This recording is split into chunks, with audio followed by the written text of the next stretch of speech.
being unhappy in your current situation and feeling guilty for it. Because like why it's not enough for me if it's enough for my colleagues? Like why I'm not happy with a job that like pays me well, that I have all these benefits, that I don't have to work overtime, that I get my vacation. And yeah, I just felt guilty for wanting more. Hello, friends. Welcome back to the Career Flipper podcast. You already know this podcast is just me handing you a big old permission slip to chuck the rulebook out the window and rethink work. I'm Jenny Dempsey, furniture flipper, host of this show, and yes, after 2 years post-layoff, I got a day job again. I like to call it the investor in my dreams. It keeps the lights on while I build the stuff I really care about on the side, and okay, for that, I'm grateful. So let me ask you something. Have you ever felt like you were doing everything right? That you got the degree, you got the good job, you got the steady paycheck, but deep down, something still felt off, and you felt really guilty about that. That's exactly what today's guest, Manana Jaworska, and I get into on the podcast. Her story is really this gut check reminder that you're allowed to change direction, even if it means letting go of some stability, starting over, and admitting that the thing you worked so hard for just isn't it. She's been through a lot. She got her PhD in psychology, worked in academia as a researcher, then decided that didn't feel quite right, so she took a programming boot camp, which led to an engineering job in Barcelona with the golden handcuffs. So on paper, it was a dream. Inside, totally different story. She just couldn't ignore that little voice saying she needed more meaning, more freedom, more purpose. So she listened. And now she's a career transition coach, helping people find clarity and build lives that actually fit. But here's the real plot twist. She didn't just slam the door on her old career, she still does freelance software engineering on the side while she builds her coaching business. Because sometimes the smartest career flip isn't a clean break, it's a bridge.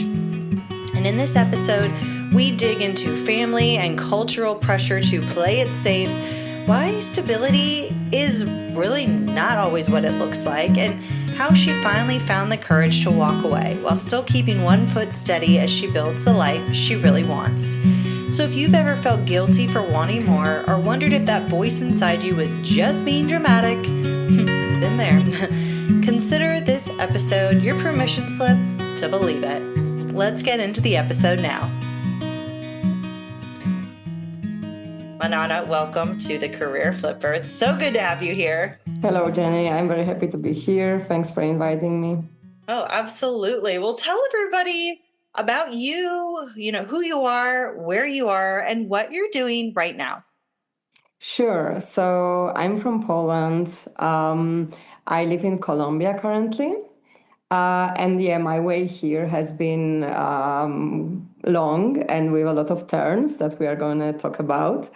So right now I'm a career transition coach. So I help people with career transitions. I help them figure out what would be the perfect career for them. And I was inspired to do this job because I had career transitions on my own. So first of all, I was studying psychology, and I really didn't know what I want to do when I was in high school. I had no idea what to study, as many people, right? So I feel like that's when the problem started for me. Like it was this big conflict in my life, like what I want to do in the future. And I really never had like a proper support. In Poland, there is not really like a lot of help in that, not a lot of like career advisors. And I just didn't know that, there was this kind of help available. And I was asking my parents for advice. And the thing with asking parents is like, of course, they try to give you their best advice, but they just don't know. Like they give you advice based on the word that they grew up in, which is like already, it doesn't exist basically, right? So I remember I was like asking my mom, well, I'm interested in geography. Maybe I could study geography. And she was like, but what would you do after geography? There is no jobs, right? Like this was like the only thing that mattered. Like you need to do something that will give you a job. Mhm. And of course, my parents had no idea what would give you a job, Yeah. right? Like Mhm. the world is changing so fast right now. So I feel like, well, if I can give one advice to everyone, it's like don't ask your parents for advice. Go to a professional. Official advice here. You've heard it. And it's not only because of what I said, but also our parents want us to be safe. So the advice that they will give us is going to be based on that. So that they just want us to have a stable job with a good paycheck, with like, lawyer, doctor, right? Like they just don't think outside of most of the parents, right? They don't think outside of the box. They just like they think the stability is the most important thing, and it's not. Not really. Right. And also in today's world, there is no such thing as stability. Right. Right, right. And I hear that so much. I feel like our parents didn't have any bad intentions. Like you said, Yeah, of course they're not. concerned about our safety. They want us to have money to do things and to be safe. And like you said, and I think that's so important to note that, they're speaking from their own generation of what they experienced. And it is so, so different now. And so I think along the Yeah. way of feedback, advice across the board, who we ask is important. And the pieces of advice that we take from people and actually move forward, we really have to be picky about what we listen to and who we ask. So I love that you brought that up. And I know people listening are probably like giggling because they get it, like they understand. But at the same time, it's like, our parents only know what they know based off of the Yeah. experiences. And same with us. I mean, I feel like, future generations, but it is interesting to bring that up because they want the best for us, but it's a little different now. So, Totally. Yeah, so going back to my story, yeah, I had no idea what to do. And I remember I was so stressed about it when I was in high school. And my ideas were ranging from going to art school to like through architecture to like studying mathematics. I was all over the place. yeah. I think like the only thing I've never considered was medicine because I was like always too sensitive to blood. So I knew I cannot be a doctor. But I considered all the other paths. And then I even went to see a psychotherapist because of that, because I was so stressed with this that I don't know what to do after high school. It was not helpful because like psychotherapist is not a career advisor, right? Yeah. But it just shows like how it was affecting me. And then I chose psychology kind of randomly. It just seemed like it's interesting. It has this prestige attached to it. Mhm. So my parents were like okay with the choice, but it didn't feel like something, boring. Like it felt like, okay, I can just study it and, learn something that will help me in my life, even if I don't do it after. Yeah. So that's how I started studying psychology. And then so at the end, so it was 5 years, like a whole master degree. And then at the end, we were supposed to write a thesis and do research. And that's when I became really into doing research. I was really like, I kind of discovered that it's really fascinating for me. And I also really liked analyzing data and statistics. And that's when I decided to continue to do a PhD in psychology as well, Mhm. because I feel like I still didn't know what I want to do with my life. And it was just something that was like, oh, this is interesting. And it seems like I'm good at it. And also like my master thesis it won a prize. So I was like, okay, this is a confirmation. I'm like I'm good at it, so I might as well continue. And of course, my parents were happy too, because my dad is a scientist as well. So it was like, okay, I had their approval. And then I was doing PhD, and also it was my full-time job. I was working in academia as a researcher and getting a salary. And after about 2 years, I understood this is not what I want to do. Because, of course, I didn't know the reality of the job when I started. I only knew, oh, it feels so good to do this research, but I didn't know about all the other realities.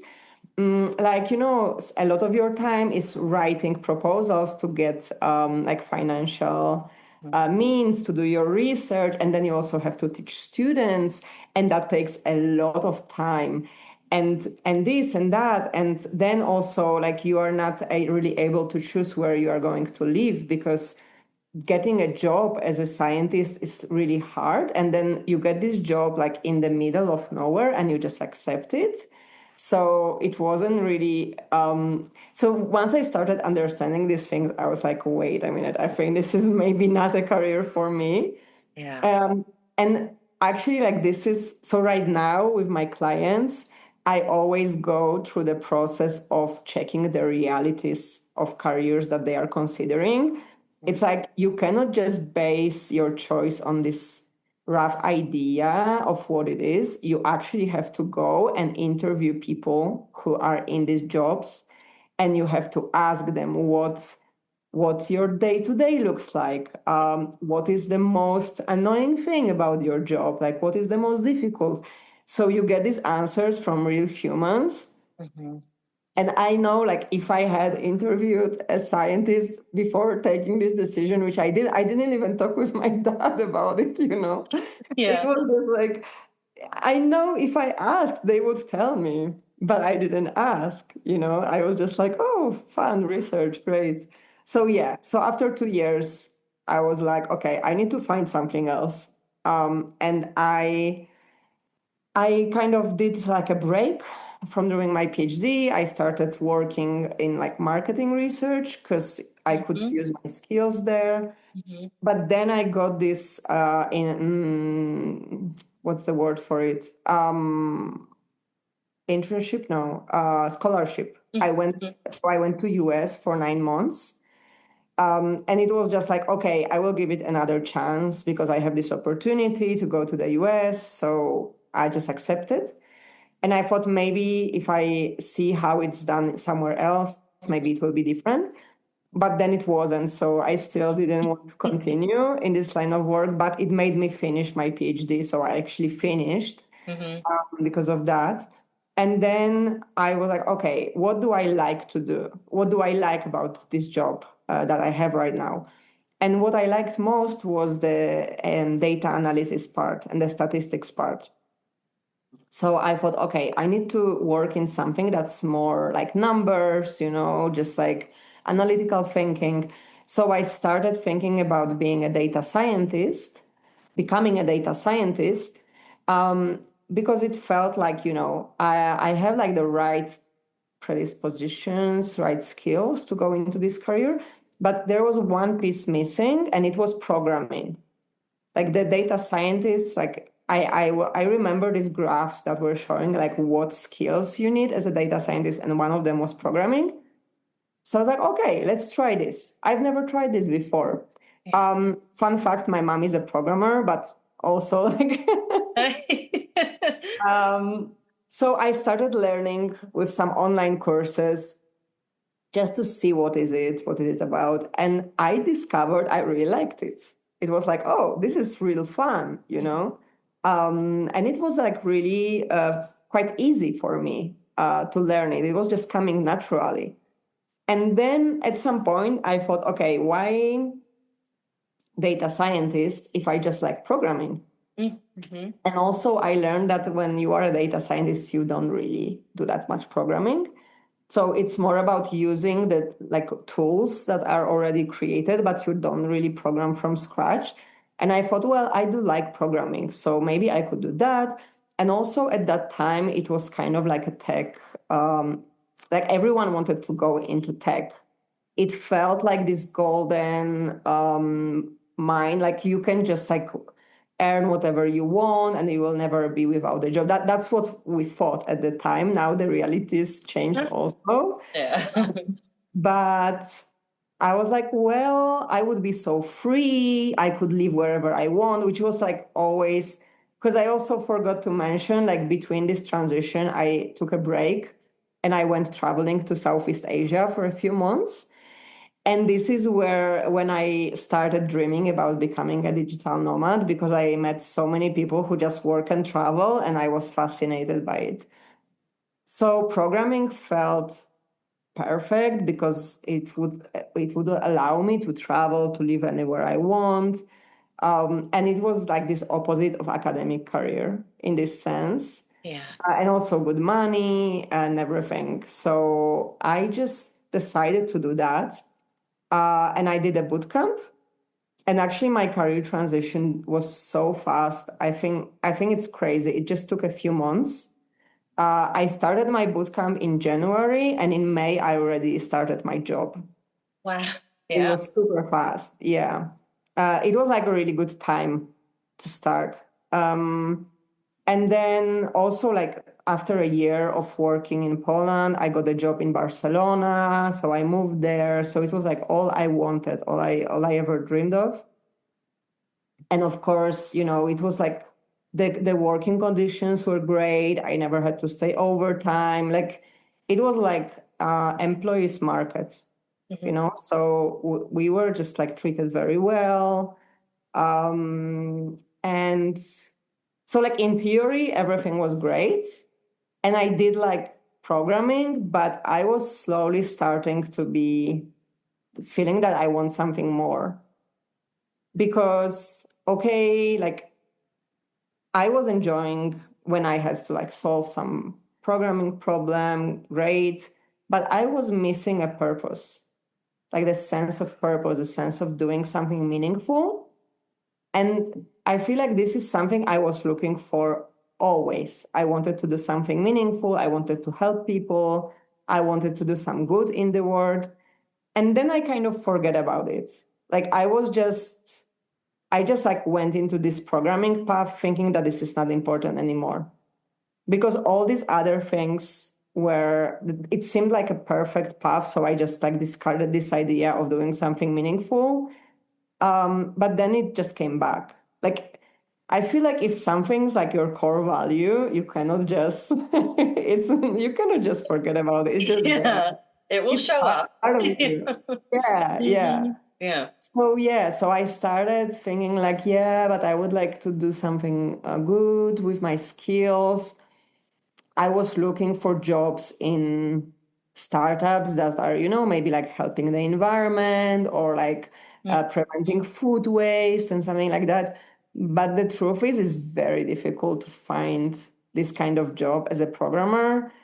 And then also, it usually pays less than other jobs. So I was a bit in this, golden handcuffs.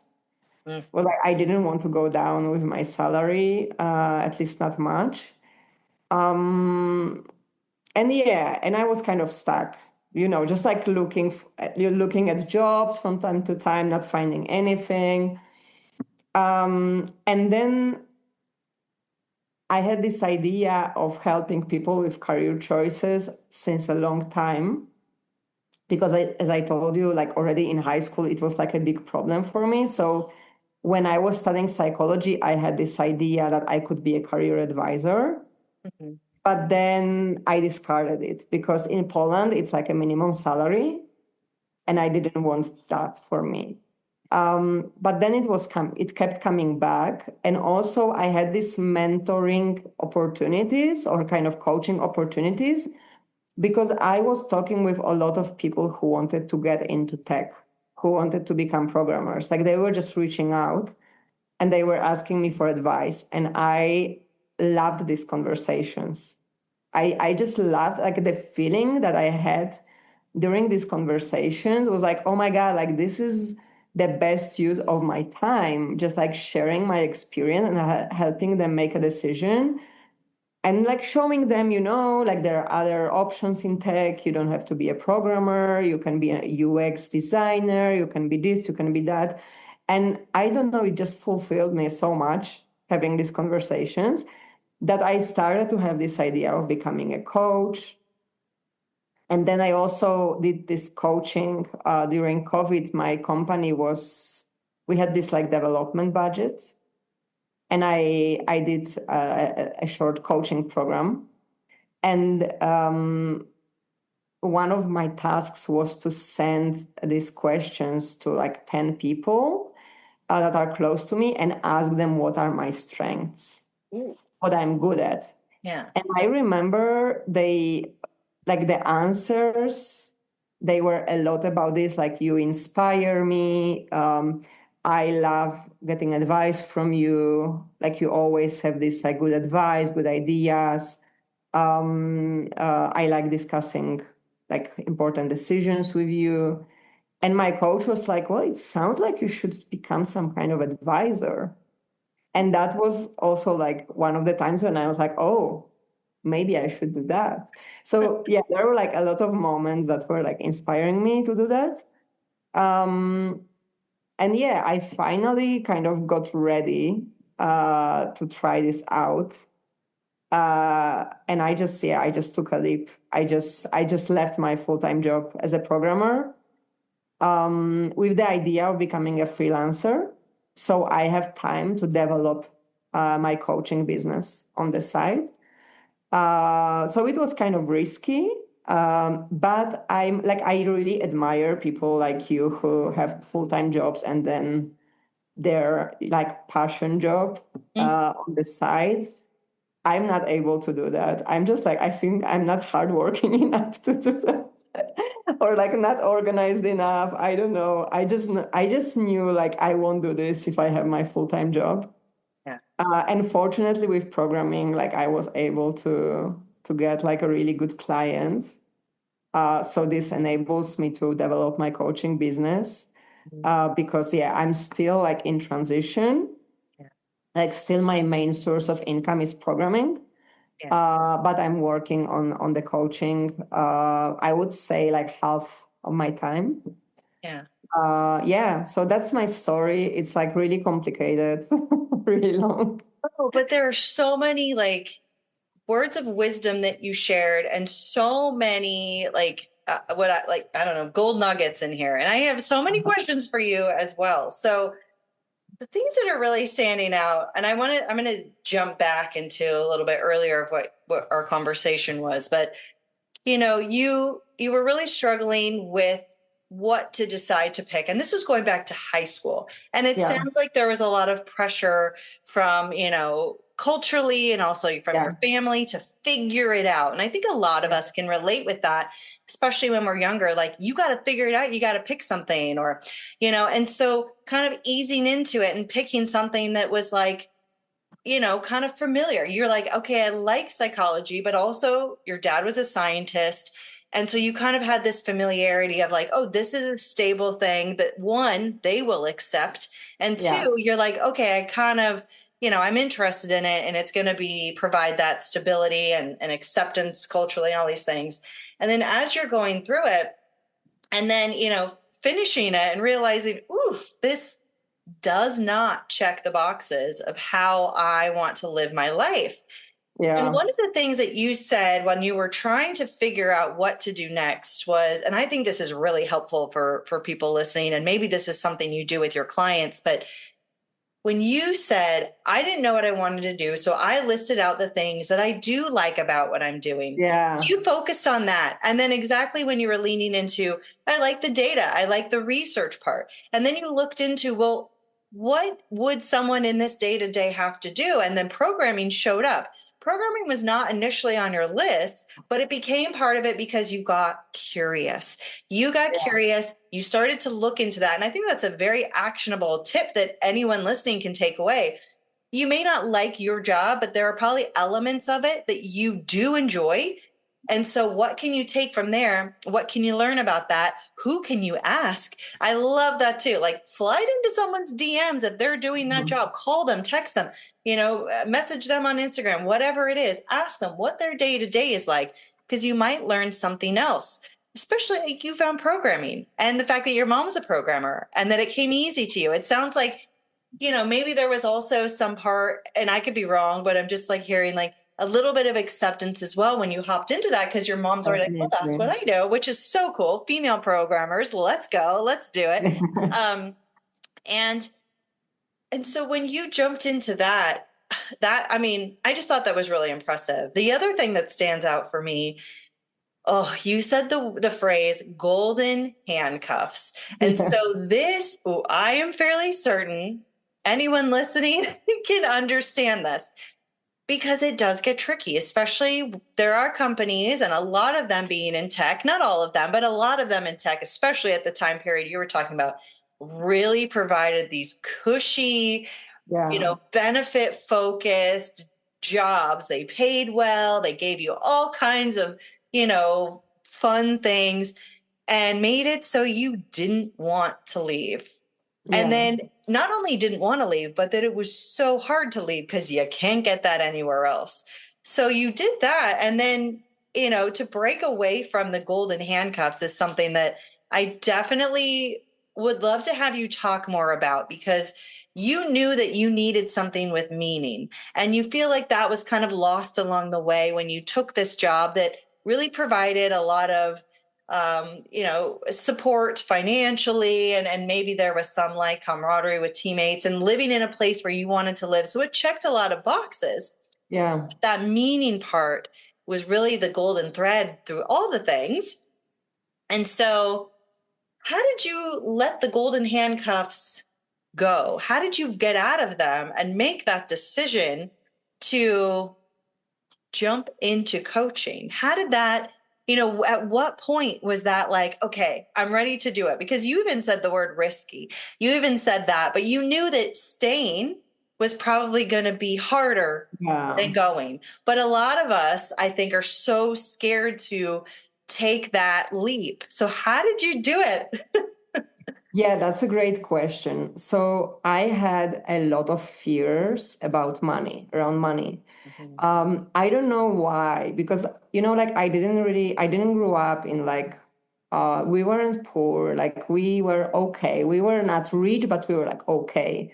So I don't know why, but I had so many I felt like really insecure about not having like a stable job. I think maybe because I've never had examples around me of entrepreneurs. Like Mm, everyone I knew was like on a salary. mm, yeah. So I think like that's what was like that's what felt familiar. I didn't have these examples of people Yeah. doing like more risky things. Yeah.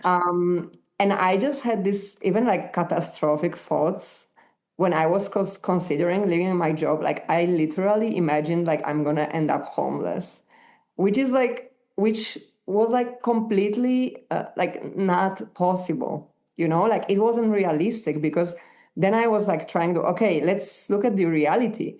I have savings, I have parents, I have a brother, like all these people would support me. I could like move back in with my parents, but like in my head, it was just like, you Yeah. know. Hmm. So yeah, I had a lot of fear around that. And also I had this dream of becoming a property owner because in Poland is like very, very cultural, like that you have to buy an apartment and everyone has a mortgage, apart from me. And I don't know, like I feel like culturally this was like really installed in my head as this like life goal.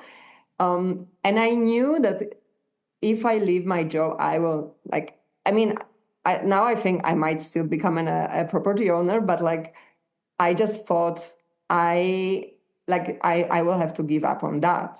And it felt also like really scary because it would be like failing at life if I don't.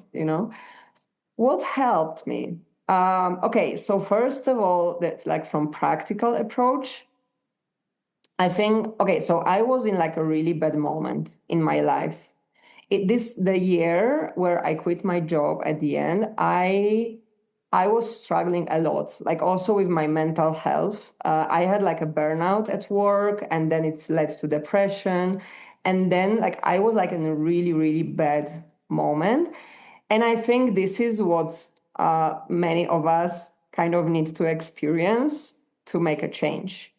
And I think definitely like this was a huge factor, because I just knew like I don't want to continue live that way. I need to change something.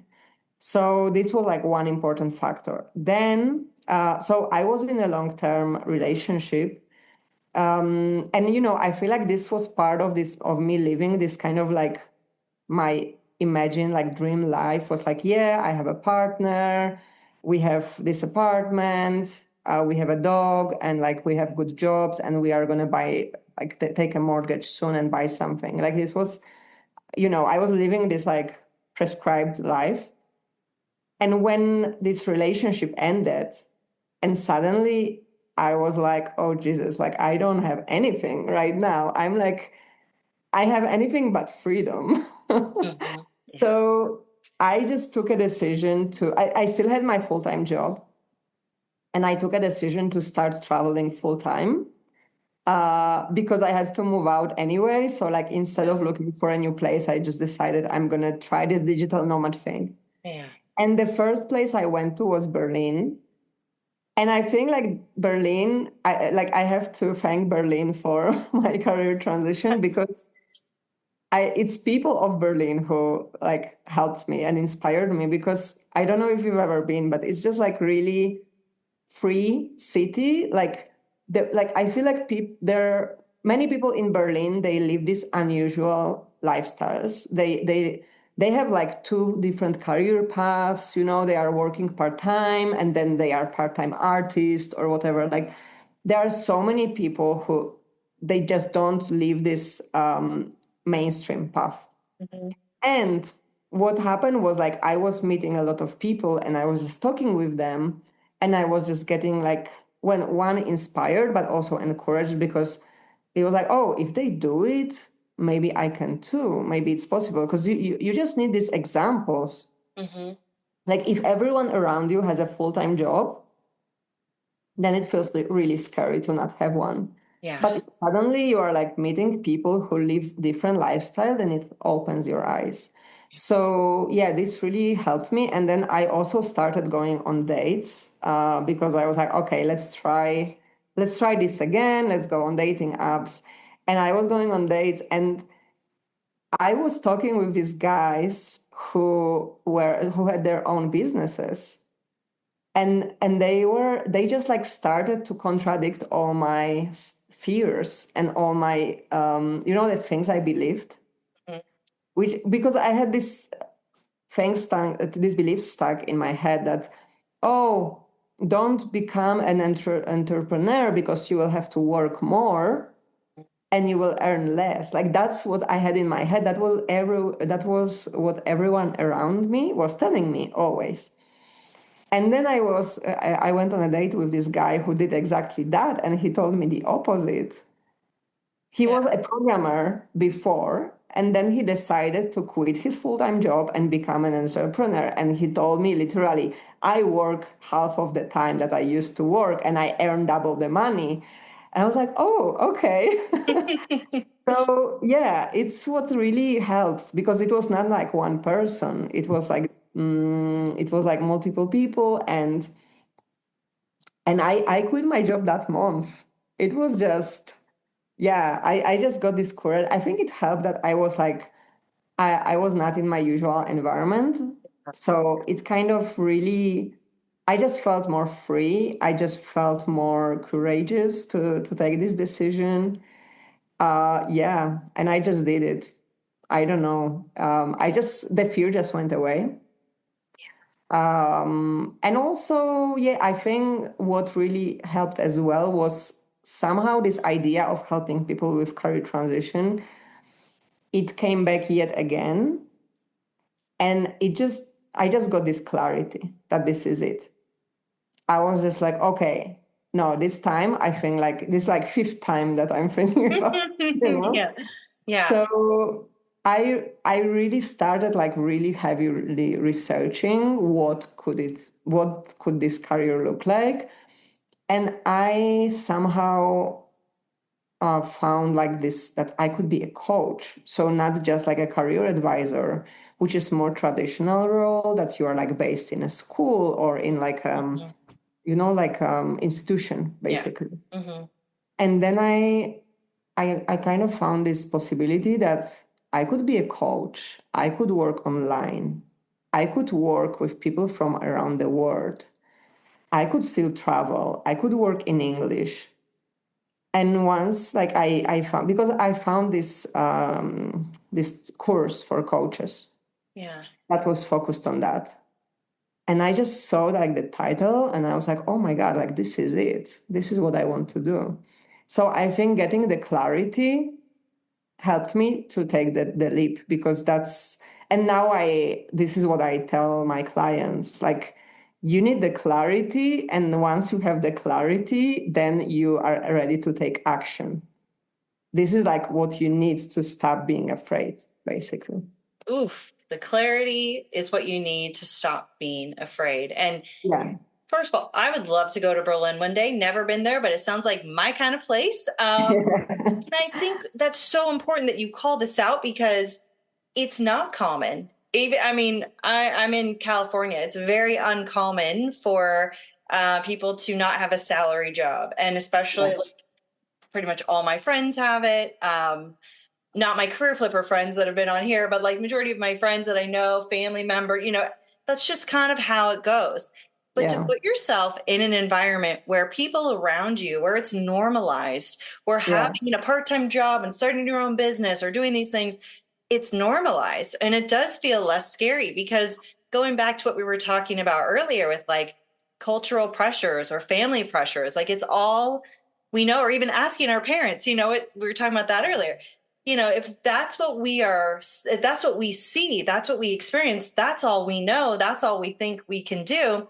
But then to open our world and also, gosh, I don't know if this resonates too, but to validate that feeling of wanting more and not Yeah. feeling like it's wrong. Because Yeah. I can tell you, even to this day, like, I mean, I'll be very transparent and I will share this with you. And I'm so grateful because it took me 2 years to get a day job. I didn't think I wanted one anymore. And I mean, I'm grateful for what it provides, but it literally is the day job that pays the bills, an investor in my Yeah. dreams, essentially. I don't Yeah. want it forever.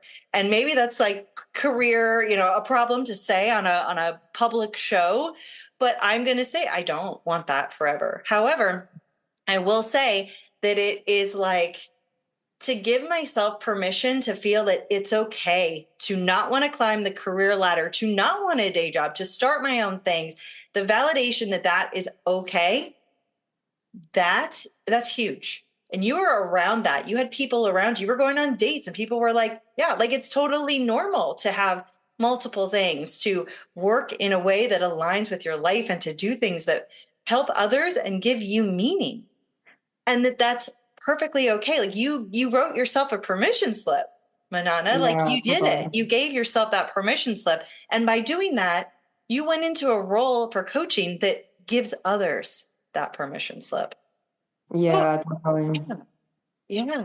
Yeah, I feel like I totally relate to this feeling of just like, okay, so being unhappy in your current situation and feeling guilty for it. Because like why it's not enough for me if it's enough for my colleagues? Like why I'm not happy with a job that like pays me well, that I have all these benefits, that I don't have to work overtime, that I get my vacation. And yeah, I just felt guilty for wanting more. But in the end, I'm so happy that I listened to this voice because I was trying to silence it for a long time. Yeah. I think all of us do. Like, no one is taking a decision to change careers like the first time they have this thought. Hmm. It's like you are letting it, like, just like be in the back of your head for like years, come back, and then Hmm. something usually like you really need to have sort of a crisis like I had, for example, Mhm. to really give yourself self permission. Okay, maybe this is because Mhm. I'm really not happy and I really want more. And then once you permit yourself to want more, like for me, oh my God, when like the last year has been like the first time in my life where I just felt like so energized, so motivated because like I finally do something that is really important for me, that I really believe in, that I really it's not because of like external motivation, it's internal. I just want to wake up and work. Like I never felt like this before. Or just like you don't like you're not afraid of Mondays. You are waiting for Monday. I love this, and oh my God, I want this for everyone. You know.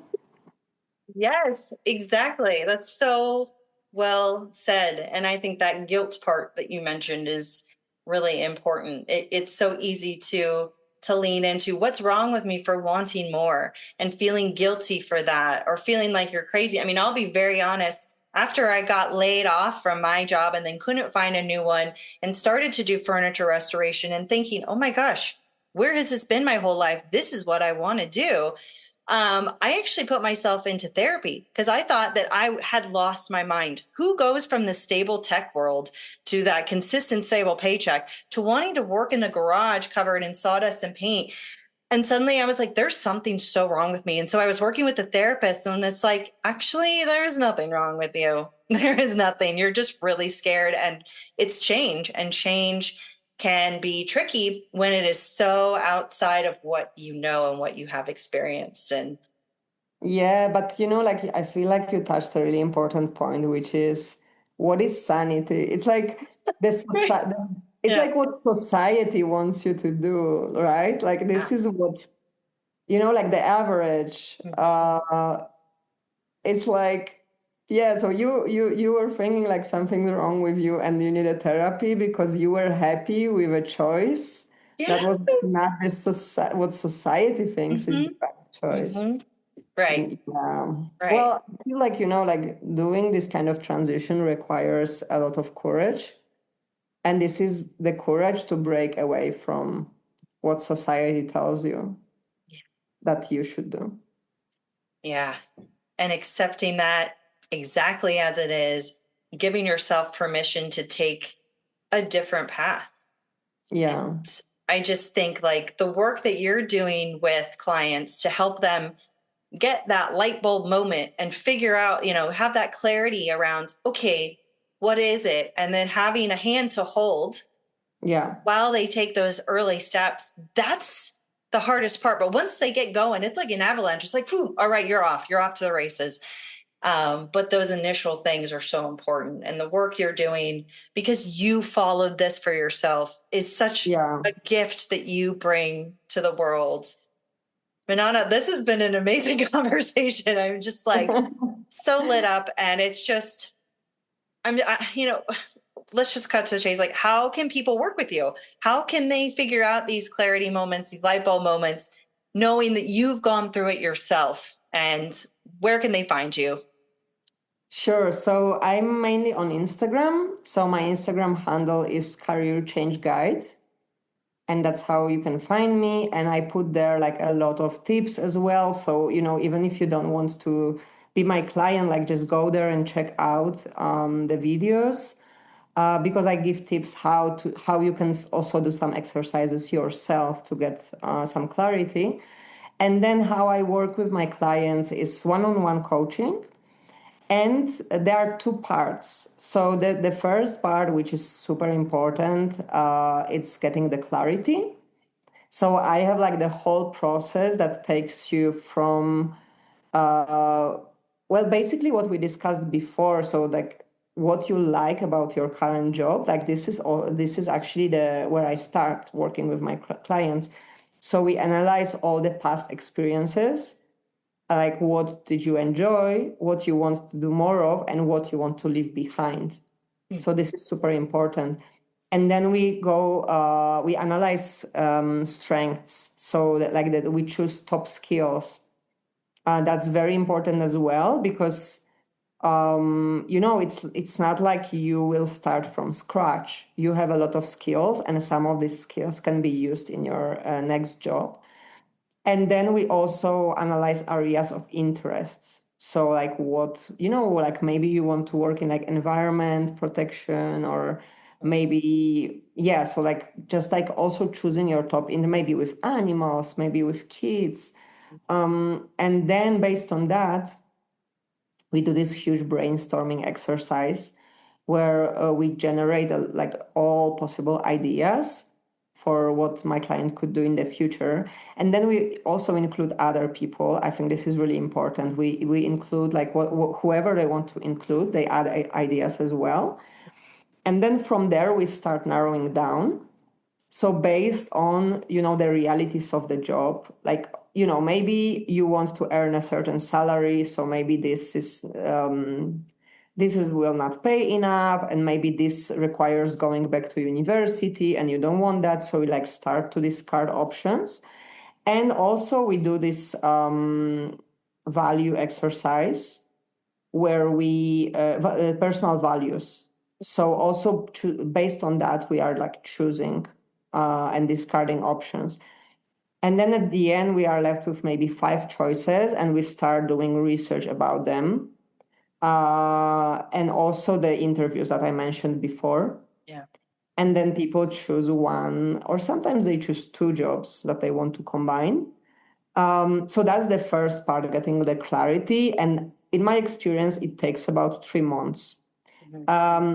It could be faster, but the reality is that people have other commitments, and getting these interviews scheduled and talking with people, it takes time. And then there are usually like holidays in the way or something. So it usually takes 3 months. And then the next 3 months, because what I usually recommend is 6 months program, the next 3 months is actually putting it into action. So, okay, how can I get from where I am now to where I want to be? And then like just making an action plan and putting into steps, and, working on your CV, preparing for the interviews, all the practical part. Yeah. So this is like the program that I offer right now. And for some people, because of course it's scary to commit to 6 months. So with some people, we do 3 months, and then if they want to continue, then they can do the second part. Yeah. So if you want to work with me or even have a chat, because I offer like a exploratory conversation, so you can just book it also through my Instagram. And you can also find me on LinkedIn with my name and surname, which is a bit difficult. Can you say it for us just so we know and spell it? Yeah, so it's Manana Jaworska. So yeah, you can find me on LinkedIn as well, and yeah, welcome to connect with me. And yeah, that's it. I really enjoyed this conversation, and I would like I feel like we could talk for hours. I very much feel like we could. There are definitely so many more questions that I would want to ask, but I don't know. Let's make it a goal. One day we have coffee together in Berlin. Yeah. So perfect. And we'll just talk for hours. Manana, thank you so much for being here today. I appreciate you. So many great pieces of advice for us career flippers. Thank you so much. Thank you for inviting me. I really enjoyed it, and I really hope it will help someone and inspire someone to make a career change. Thanks for hanging out with me and Manana on this episode of the Career Flipper podcast. You'll find all the ways to connect with Manana in the show notes. And if this conversation lit even the tiniest spark or made you feel a little less like you're out here all alone, the best way to keep this energy going is to hit subscribe, drop a review of what you thought, and send this episode to a friend who's also mid-career plot twist. That's how we grow this messy, magical little corner of our flipping community. At the end of the day, here's what I want you to remember. You're not behind. You're not broken. And you are definitely not too late. Starting again is always on the table. That first tiny step might feel terrifying. You might ugly cry through it, but it could be the step that will change everything. So go on. Take that first tiny step, even if it's messy, especially if it's messy. Because really, what's the best that could happen?